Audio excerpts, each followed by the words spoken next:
Hi everyone, my name is Chandru and welcome to my topic Regeneration in Amphibia. So let's go to the session. Regeneration.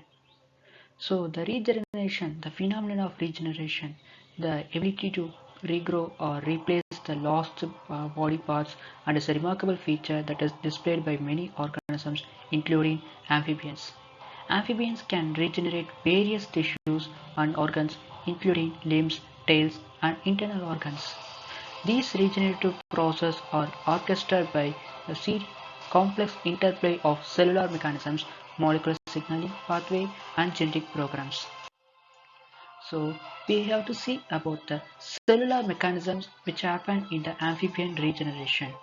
So the cellular mechanisms underlying amphibian regeneration are complex and involve a series of cellular and molecular events.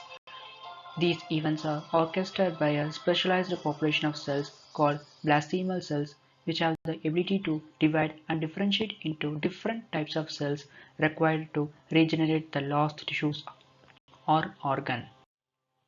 So, first stage is the blastemal stage. The blastemal cells are a population of undifferentiated cells that are critical for regeneration in amphibians. These cells are derived from existing tissues at the site of injury and are responsible for giving rise to new tissues during regeneration. These are characterized by their ability to divide and differentiate into different cell types required for regeneration. So next one is the de-differentiation and redifferentiation. So de-differentiation is the process by which differentiated cells lose their specialized function and revert to an undifferentiated state. In amphibians, de-differentiated cells give rise to blastemal cells that can differentiate into different cell types including muscles, bone, cartilage, and nerve cells. Redifferentiation is the process by which these blastemal cells differentiate into the different cell types needed to regenerate the lost tissues. So the third one is the signaling pathways involved in regeneration. There are several signaling pathways play critical roles in amphibian regeneration. These pathways include WNT pathway, FGF pathway, VMP pathway, and notch signaling pathway. So, first one is the VNT pathway is involved in the activation and maintenance of blastemal cells. So the second one is the FGF pathway is involved in the induction of de-differentiation. So the third one is the BMP pathway is involved in regulating the differentiation of blastemal cells into different cell types. So the last one is the Notch pathway is involved in regulating cell fate decision. Next we see about the limb regeneration. Limb regeneration in amphibia is a remarkable process that involves the regrowth of fully functional limb following amputation. The process of limb regeneration in amphibians can be divided into several stages, each of which involves a series of cellular and molecular events. The first one is the wound healing. Wound healing and inflammation. Immediately after following amputation, the wound site undergoes a series of cellular and molecular events to promote wound healing and inflammation. This process involves the formation of blood clot and the recruitment of immune cells to the site of injury. Second one is the blastema formation. The blastema is a cluster of undifferentiated cells that forms at the site of amputation. The blastema arises from the de-differentiation of existing tissues, including muscle, bones, and cartilage. The de-differentiated cells divide and give rise to blastemal cells, which are responsible for the regeneration of lost tissues.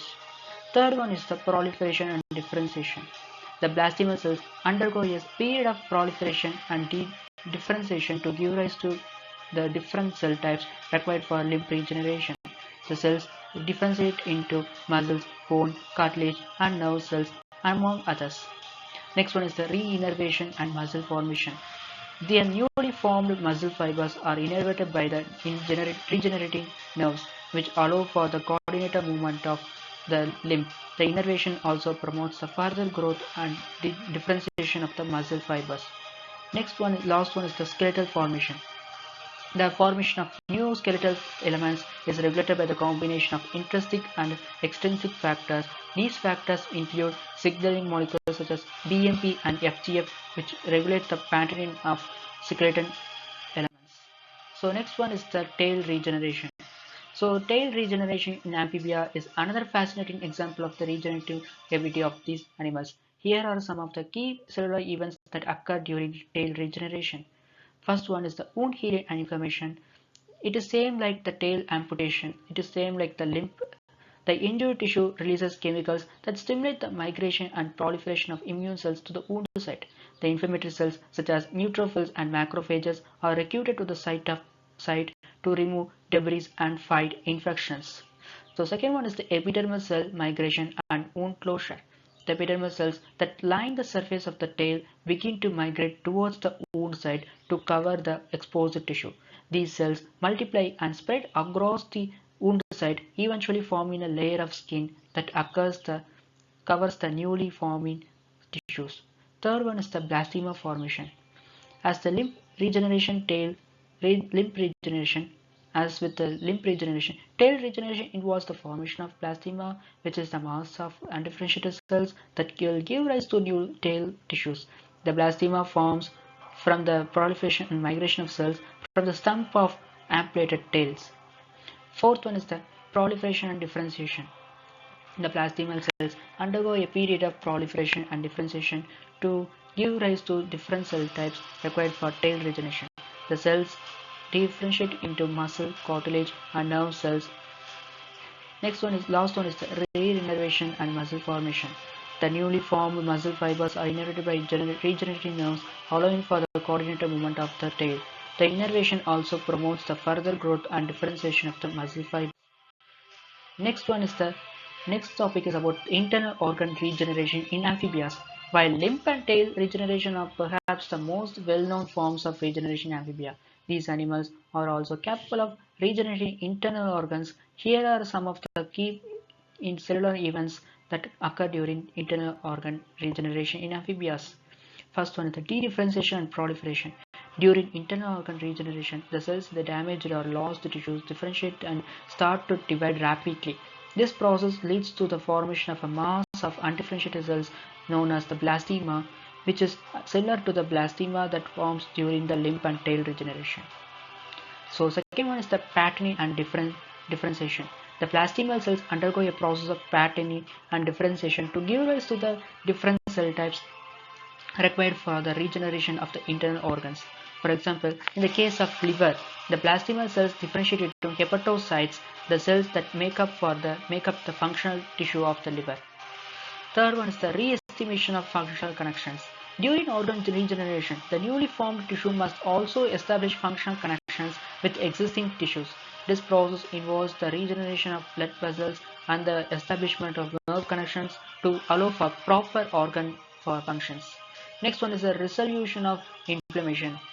As with the other forms of regeneration, the process of internal organ regeneration involves an initial inflammatory response to the injury. In order for regeneration to proceed, the inflammation must be resolved to allow for the formation of new tissues. So, the cellular events that occur during internal organ regeneration in amphibians are similar to those seen in limb and tail regeneration. So, next one is the comparison of regeneration abilities between amphibians and other organisms. The regenerative abilities of amphibians are among the most remarkable in the animal kingdom. However, these are other organisms that also possess the ability to regenerate tissues or organs. Here is a brief comparison of regeneration abilities between amphibians and other organisms. So first one is the mammals. So compared to amphibians, mammals have limited regenerative abilities. While some organs such as liver can regenerate to a certain extent, most mammalian tissues do not possess the ability to regenerate fully. However, there are some exceptions such as the tips of fingers and toes which can regenerate if the amputation is at a certain level. Next one is the fish. Some fish species such as zebrafish and axolotls have impressive regenerative abilities. Zebrafish can regenerate their fins, heart, and spinal cord, while oxalates can regenerate their limbs, spinal cord, and other organs. The mechanism of regeneration in fish are similar to those seen in amphibians, involving the formation of blastema and the proliferation and differentiation of cells. So next one is the invertebrates. So invertebrates, Many invertebrates such as planarians and hydras are also capable of impressive regenerative abilities. Planarians, for example, can regenerate the entire body from a small fragments, while hydra can regenerate the entire body from a small piece of tissue.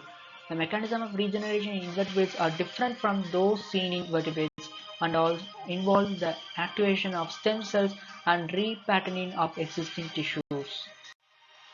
So thanks for listening my topic regeneration amphibia. Thank you so much.